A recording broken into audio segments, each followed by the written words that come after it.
So it was 50 minutes of absolutely riveting live television diplomacy happening in the Oval Office. Joining us now to try and make sense of what exactly happened in those 50 minutes at the White House last Friday, and more importantly, what's next? What's the fallout? What are the consequences of that meeting between President Trump and President Zelensky? I'm now joined by Professor John Mearsheimer from the University of Chicago at the Department of Political Science. Thank you very much, Professor, for speaking with us here on CNN News 18. What a piece of live television. I think Trump ended by saying that this would be great TV. When you first saw what was going on, what was your first reaction? Well, I was shocked because I had just never seen anything like that. And it was amazing to see President Trump and Vice President Vance really fighting it out with President Zelensky on live television. You just don't see things like that. You know what happens behind closed doors, but it was quite shocking to see it out in the open. So tell me, for about the first 40 minutes or so, it seemed to be going okay. Both men were making their respective points. At what point did you think it sort of spiraled out of hand and you said, uh-oh, this is not going where both parties wanted to go to? Well, it's obvious that Vance asked a provocative question of Zelensky, and things then exploded. I think what's going on here is that you have to understand that the British, the French, and the Ukrainians are working together to try to trap the Americans into giving a security guarantee to Ukraine. Trump does not, under any circumstances, want to give Ukraine a security guarantee. And here we're talking about in terms of his negotiations with Putin. The British, the French, and the Ukrainians are trying to get that security guarantee. And you want to remember that on Monday of last week, Macron visited. On Thursday of last week, Starmer visited. And then on Friday, Zelensky came in. And all of the discussion these days is revolving around this mineral deal. And the mineral deal is designed to trap the United States into giving a security commitment in a very sort of indirect way to the Ukrainians. Article 4 of the agreement says there will be common protection of critical resources. This is the way they're trying to trap Trump and company. And Trump won't be trapped. And the truth is, Trump and Vance are sick and tired of playing these games with the Ukrainians, with the British, and with the French, and they won't give them what they want. And what happened is that all of the frustration on the Ukrainian side and on the American side just came about in those last 10 minutes. And that's really what's going on here. So it's interesting you said it seemed to be going okay till Vance intervened and asked a couple of uncomfortable questions, and then of course it just spiraled from there. Now, this is a slightly more difficult one, but what's your best analysis when you saw that video far removed from the actual, from the Oval Office where all this drama was playing out? Do you think it was clear that Vance was sort of the attack dog here? He was going after Zelensky, and Zelensky, fell in for that. Do you think this whole thing was a set piece, that this was an ambush that was planned, or it just spiraled out of control and no one quite could figure out how to, save it? I don't think it was an ambush, but I do think that Trump and Vance were committed beforehand to making it clear to Zelensky that there was not going to be a security guarantee and there were going to be negotiations with the Russians, even if the Ukrainians, the British, and the French didn't like that.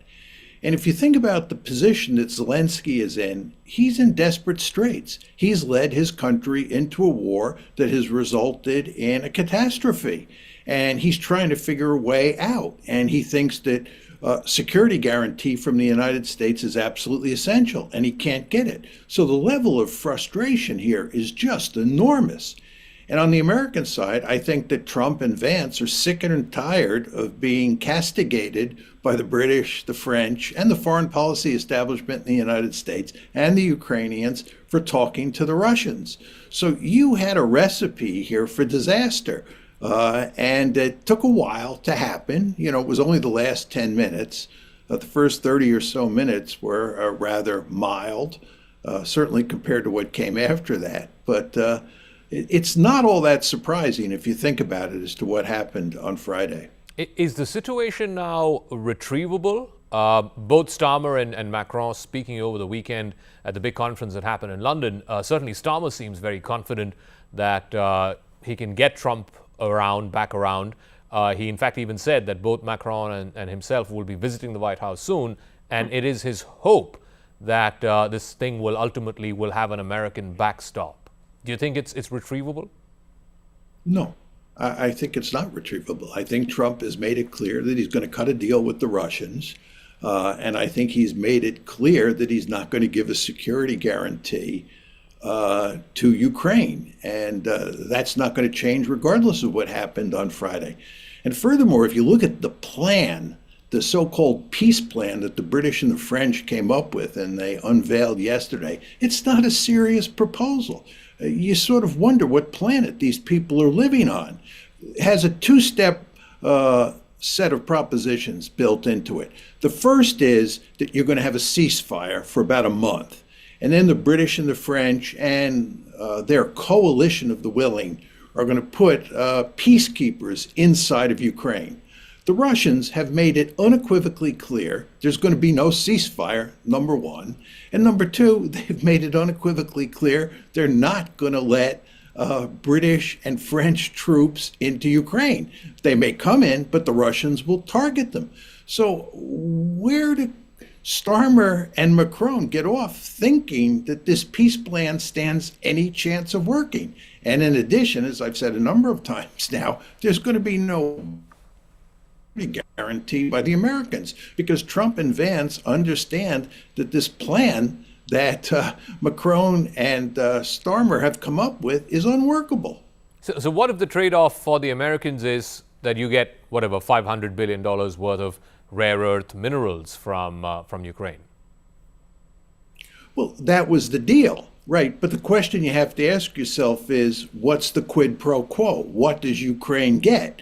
Ukraine thought if the United States got $500 billion, that it would be willing to provide protection for those critical resources, those mineral resources. And that would be, in a way, an indirect security guarantee. But the Americans have made it clear there's going to be no security guarantee. So the end result of this mineral deal is a one-sided agreement where the Americans get $500 billion and the Ukrainians get nothing. I can't understand why Zelensky would sign it. It would be remarkably foolish to sign it.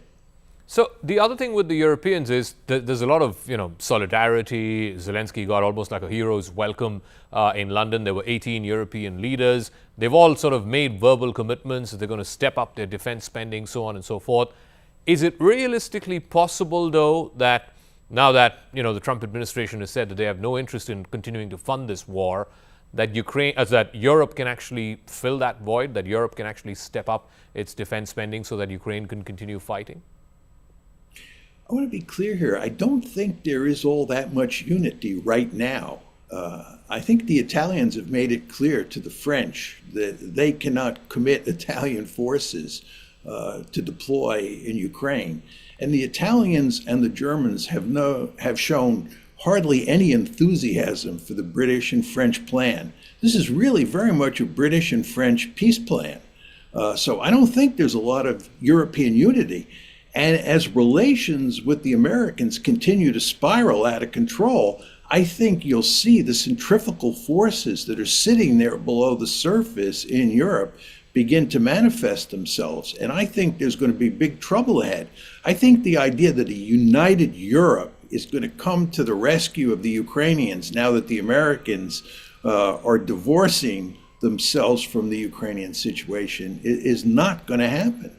So what's your best guess of how this is likely to play out over the next, let's say, 3 or 4 weeks? So Putin and Trump go in, they make a deal, and then Trump says, okay, that's it, we're not funding Ukraine anymore. What happens after that? Well, this is just my guess because it's very hard to tell what's going on behind closed doors, and I think that's what really matters, especially with regard to the Russians and the Americans. My sense is the Americans have effectively committed themselves to trying to cut a deal with the Russians. They know what the Russians' terms are for cutting a deal. They're very clear. Putin laid them out on June 14th of 2024. And one would think the Americans clearly understand what they are and have reached the conclusion that they have to accept Russian terms by and large. So I think that the Russians and the Americans will be able to reach an agreement. Then the question is, what happens with the Europeans and the Ukrainians? It's easy to imagine that the Europeans will ultimately go along because they can't do much to really help Ukraine.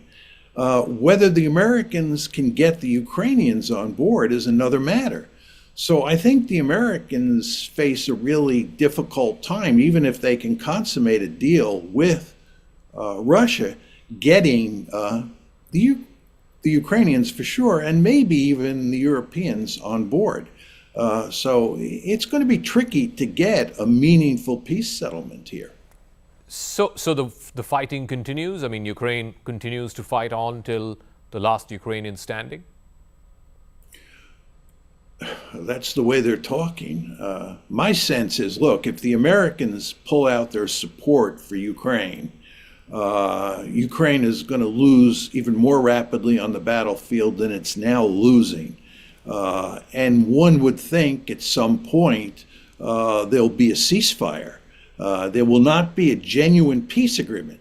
It's very important to distinguish between a ceasefire / frozen conflict, sort of what you had at the end of the Korean War, versus a genuine peace agreement. What the Russians want, and I believe what Trump wants, is a genuine peace agreement where they not only shut down the Ukraine war, they get some meaningful security architecture in place in Europe so we don't have any more trouble in the foreseeable future. That's what Putin and Trump want.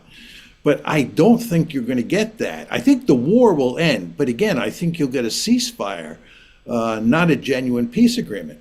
Let's face it, I hope I'm wrong, but when you look at all the factors at play here, it is hard to imagine getting a genuine peace agreement. What happens to NATO?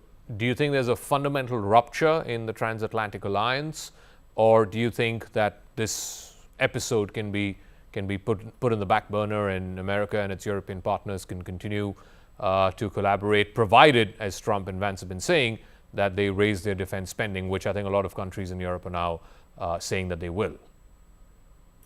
I think there has already been a major rupture. I don't think there's much question about that. I think putting Humpty Dumpty back together again is not going to be easy. And in fact, I would argue it's impossible.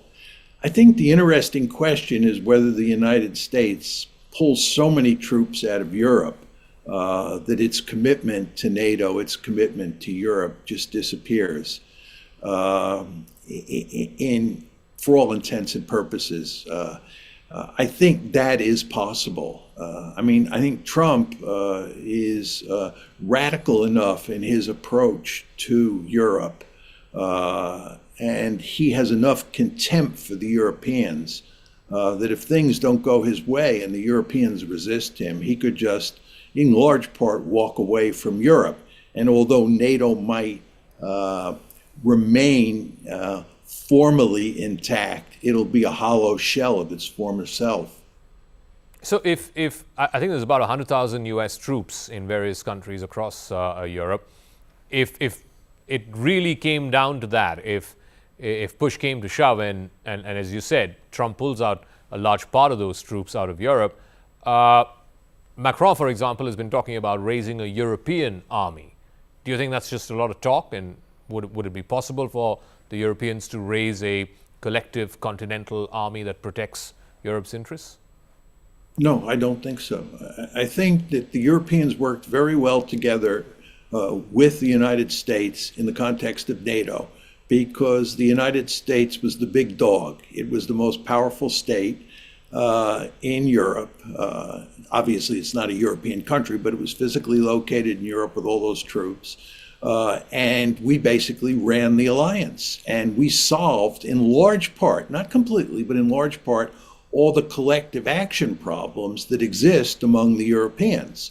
You take the Americans away and the Europeans are left on their own, they're going to be huge collective action problems. And they're not going to be able to put together a United States of Europe or a unified army. As I said, if you look at the present peace plan that the Europeans are floating, it's basically a French-British plan. And there's no evidence that the Italians and the Germans are enthusiastic about it. And I think, again, those centrifugal forces just grow with the passage of time. So I don't see a European army that's going to be able to back up Ukraine. And furthermore, it's not just military wherewithal that you need here. You also need economic support. Huge amounts of money needs to be sent to Ukraine to keep this war going. And if you take the Americans away and the Europeans are on their own, they're effectively going to have to double the amount of money they give to Ukraine for a losing war. How long is that politically sustainable? My last couple of questions as we come to the concluding part of this interview. What's the reaction like in the Kremlin? People were saying they're opening the champagne bottles or the vodka in the Kremlin. How do you think Putin will now likely treat the next few weeks? Do you think he will rush to have that meeting with Trump sooner than later? I'm not sure that he'll rush. I think Trump has an interest in rushing to get a deal as quickly as possible so that the Russians don't conquer more territory. I'm not sure the Russians won't think that it makes sense to delay this a bit and capture more territory on the ground.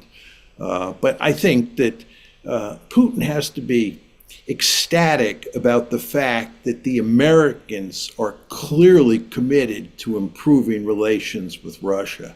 Even if Putin is still somewhat pessimistic, if not very pessimistic, about getting a genuine peace agreement over Ukraine, he has to be thrilled with the fact that Trump has made it clear that he wants to fundamentally alter relations with Russia and actually have good relations with Russia. This is only good news for the Kremlin. And finally, what happens to Zelensky? I mean, Trump has been saying that Zelensky is a dictator, there are no elections, he's unpopular, so on and so forth. Do you see, let's say by the summer, Zelensky sort of calling for elections or relinquishing from his post, or he just continues? Zelensky has no real future. He took Ukraine to war. He went along with the Biden administration and with the European elites. And what he produced for his country is a catastrophe. This war is a catastrophe. And any leader who produces a catastrophic result like this is not long for office. So the only interesting question is when he goes. I mean, his legacy has been firmly established now. He failed to take care of his country. He failed to provide for its survival. He failed to provide for its security. That's his job. That's his number one job. And he was a failure. And history will judge him accordingly. All right, Professor John Mearsheimer, as always, a pleasure speaking with you, sir. Thank you very much for joining us here on My CNN pleasure. City.